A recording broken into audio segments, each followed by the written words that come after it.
हमने इससे पहले क्या बताया, पिछले दिन तो ये समझा रहा था, अनुगमन वेग पढ़ाया था ना, तो उसमें हमने ये कहा था कि जब इलेक्ट्रॉन चलता है ना तो इसको रुकावट होता है, बोले थे कि नहीं, परमाणु से टकराता है, तो माने रुकावट हुआ ना, तो उसी रुकावट को क्या बोलते हैं हम, प्रतिरोध बोलते हैं ना।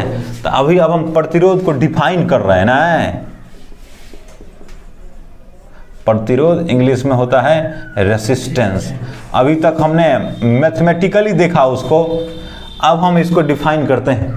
तो देखो, वह कारक, वह फैक्टर ना, वह कारक जो किसी चालक में, चालक है ना ऊपर का जो लिखे हैं, इलेक्ट्रॉन इधर जाना चाहेगा ना, ये प्लस है इधर माइनस, इधर तो टकराएगा बार बार, किससे, परमाणु से नहीं टकराएगा। अब बार बार उतना क्या लिखे हैं, समझ गया है, उस दिन ड्रिफ्ट वेलोसिटी में समझा दिया था हमने। वह कारक जो किसी चालक में प्रवाहित होने वाली धारा का विरोध करता है ना, प्रवाहित होने वाली धारा का विरोध करता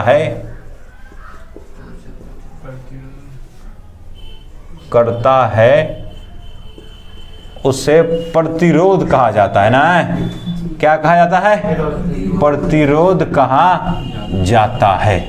तो ये क्या है, विरोध है ना। तो जो ऐसा हो सकता है, अलग अलग चालक अलग अलग विरोध करता है ना, कोई कम करता है, कोई ज्यादा करता है ना। तो अलग अलग चालक के लिए प्रतिरोध का मान क्या होगा, अलग अलग होगा नहीं। अलग अलग चालक के लिए पहले लिखे को प्रतिरोध को किससे व्यक्त करते हैं, लिख दिया है पहले आर से ना। प्रतिरोध को आर से सूचित किया जाता है ना, सूचित किया जाता है। प्रतिरोध कैसे सूचित किया जाता है, आर से। प्रतिरोध आर बराबर, देखो हम ओम के नियम से क्या लिख दिए हैं, बोलो बोलो, V बराबर कितना, आई आर ना हो, तो V बटा आई बराबर कितना, आर ना, तो आर बराबर कितना, इसी को लिख दूंगा V बटा आई। तो ऐसे भी लोग बोलते हैं, किसी चालक के छोरों के बीच लगाया गया विभवांतर तथा चालक में प्रवाहित होने वाली धारा के अनुपात को प्रतिरोध कहते हैं। नहीं कह देगा, बोलो ना। ऐसे भी परिभाषा दे सकता है, दूसरे शब्दों में नहीं, दूसरे शब्दों में क्या, किसी चालक तार के छोरों के बीच आरोपित विभवांतर ना है, छोरों के बीच आरोपित विभवांतर, बोलो तुम ही लोग, तथा तार में प्रवाहित धारा, तार में प्रवाहित धारा के अनुपात को नहीं, अनुपात को उस चालक का प्रतिरोध कहते हैं ना, उस चालक तार का प्रतिरोध कहते हैं।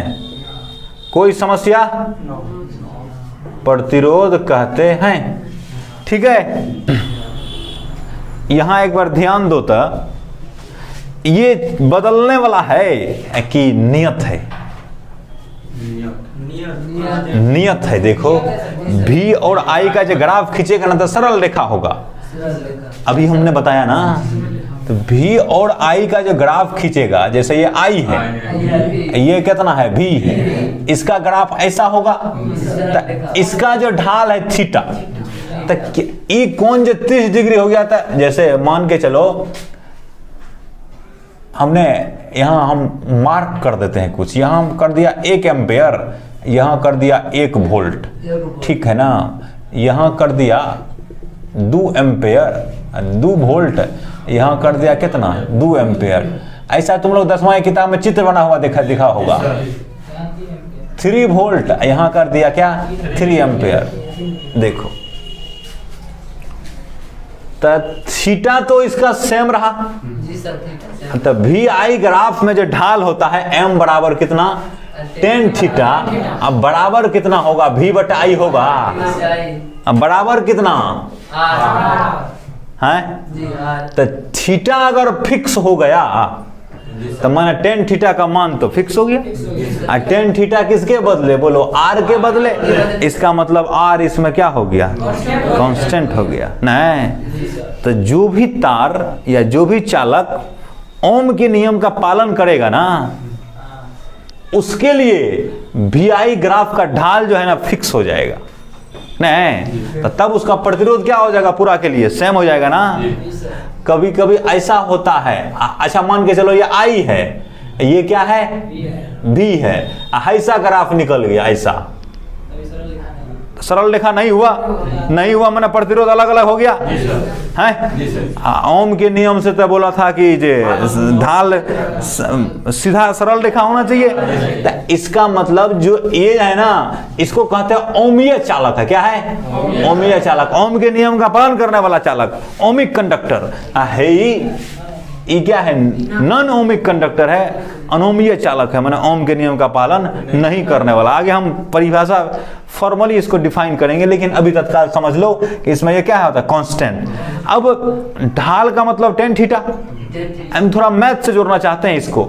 तो देखो मैथ में अगर तुम ऐसे देखेगा ना, तो मैथ में वहां क्या करते हैं, जब भी किसी रेखा का ढाल निकालना हो तो स्पर्श रेखा खींचते हैं। हम बेसिक मैथ में बताया होगा ये बात।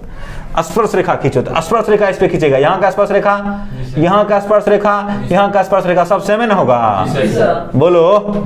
तो सेम होगा स्पर्श रेखा, माना सेम कौन बनाएगा, थीटा। तो इसलिए इसका ढाल कैसा हो जाएगा, सेम हो जाएगा। इसमें देखो यहाँ स्पर्श रेखा खींचेगा तो ऐसे होगा, यहाँ स्पर्श रेखा खींचेगा तो ऐसे हो जाएगा, यहाँ स्पर्श रेखा खींचेगा तो ऐसे हो जाएगा। तो हर जगह स्पर्श रेखा अलग अलग, माने हर जगह ढाल अलग अलग, तो इसमें प्रतिरोध हर जगह क्या अलग अलग। इसका मतलब ये ओम के नियम से बाहर चला गया, अनोमीय चालक हो गया। बात समझ गया। तो ये क्या है, इसको तो तुलना भी किया था अभी थोड़ा देर पहले एम से। तो एम तो ढाल होता है सरल रेखा के लिए, सरल रेखा में तो निश्चित हो जाता है एम। नहीं, ये क्यों हमने किया, ये देखो करके देखो। भी जिस समय R बराबर क्या होता है, V बटा I ना। तो जिस समय I 1 एम्पेयर, उस समय V कितना, 1 बटा 1 माने 1। जिस समय I 2 एम्पेयर, उस समय वोल्ट कितना था, 2 बटा 2 बराबर 1, 3 बटा 3 बराबर 1। बात समझा। ऐसे होगा, बीच का भी होगा, हमने एक एक करके लिया, ठीक है कि नहीं।